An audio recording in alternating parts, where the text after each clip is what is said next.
আবারও ট্রেন দুর্ঘটনায় 3টি হাতির মৃত্যু। রাত 1টা নাগাদ ঝাড়গ্রাম থেকে জনশতাব্দী এক্সপ্রেস খড়গপুর যাওয়ার সময় বাসতলাতে হাতি ড্রাইভ করছিলেন বন দপ্তর ও হুলা পার্টির সদস্যরা। ঠিক সেই সময় একটি বয়স্ক হাতি ও দুটি শাবক হাতি বাসতলা স্টেশনের পরেই রেল লাইনের উপরে উঠে যায়, যার ফলে ঘটে বিপত্তি। ঘটনাস্থলে 3টি হাতির মৃত্যু হয়েছে এবং চাঞ্চল্য ছড়িয়েছে এলাকাতে। আবারও জানাবো, ট্রেন দুর্ঘটনায় 3টি হাতির মৃত্যু হয়েছে। রাত 1টা নাগাদ ঝাড়গ্রাম থেকে জনশতাব্দী এক্সপ্রেস খড়গপুর যাওয়ার সময় বাসতলায় হাতি ড্রাইভ করছিলেন বন দপ্তর ও হুলা পার্টির সদস্যরা। সেই সময় একটি বয়স্ক হাতি ও দুটি শাবক হাতি বাসতলা স্টেশনের পরে কিন্তু রেল লাইনের উপরে উঠে গেছে, আর যার ফলে ঘটে গেছে বিপত্তি। ঘটনাস্থলে 3টি হাতির মৃত্যু হয় এবং চাঞ্চল্য ছড়িয়েছে এলাকায়। ঘটনাস্থলে এসে উপস্থিত হয় বন দপ্তরের উচ্চপদস্থ আধিকারিক ও রেল আধিকারিকেরা। তড়িঘড়ি ট্রেন চলাচল স্তব্ধ হয়ে পড়ে। বন দপ্তরের আধিকারিকেরা হাতির মৃতদেহ উদ্ধারের কাজ শুরু করেছে। তবে স্থানীয় মানুষের বক্তব্য, সঠিক প্রশিক্ষণপ্রাপ্ত হুলা পার্টি নিয়োগ না করার ফলে একের পর এক হাতির মৃত্যুর ঘটনা লক্ষ্য করা যাচ্ছে। বন দপ্তরের সেভাবে কোনো ভূমিকাই লক্ষ্য করা যায়নি জানিয়েছেন স্থানীয় বাসিন্দারা। ঝাড়গ্রাম জেলাতে জানিয়ে অভিযোগ তুলেছেন স্থানীয় সাধারণ মানুষ। কবে হুঁশ ফিরবে বন দপ্তরের প্রশ্ন চিহ্ন কিন্তু দেখা দিয়েছে ঝাড়গ্রাম জুড়ে। তবে এই ঘটনায় বন দপ্তর মুখে কিন্তু একেবারে কুলু পেটেছে।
কতগুলো হাতি কাটা হয়ে মারা গেছে? তিনটা।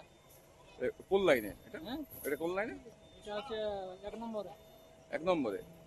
হঠাৎ কি হাতি কি এখানে এসে ঢুকে যায় না ট্রেন চলে আসে?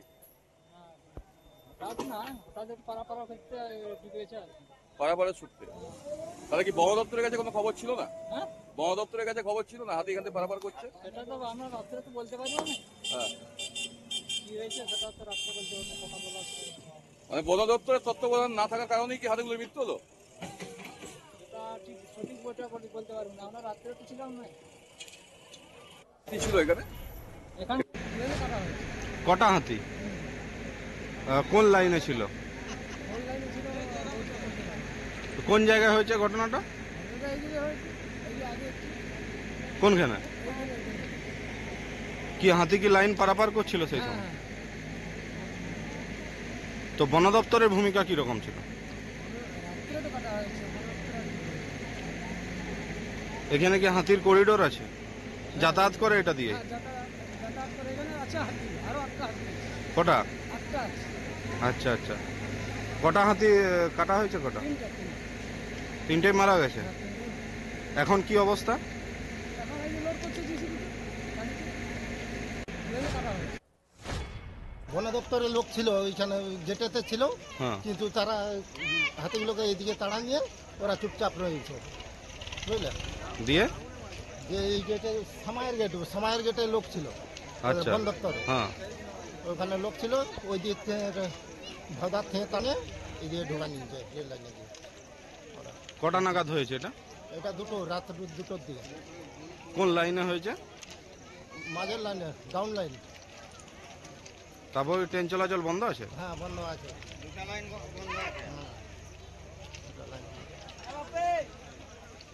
এখানে কি বন দপ্তর ছিলই না? ছিল, ওইখানে ছিল খামার গেটে, ওদের লোক তাড়াবার লোক ছিল, তাহলে তাড়াই নিয়ে এসেছে। বন দপ্তর তাড়ানোর ফলে কি হাতিগুলোর মৃত্যু হয়েছিল? হ্যাঁ, তাড়ানোর ফলে হয়েছে, না হলে এদিকে হাতি আসে না। এদিকে আসে না? না, এদিকে কোনোদিন আসে না। ও বন দপ্তরে না, দল হাতি খুব কম আসে, কম আসে এই সাইডে। তার মানে কি ড্রাইভ কি ভুলভাল ড্রাইভ করছিল? হ্যাঁ, ভুলভাল রাখছে ওদের, কোনো গ্রামকেও জানায় না, কোনোদিন কোনো গ্রামকে জানায় না যে হাতিগুলো। সদস্য যারা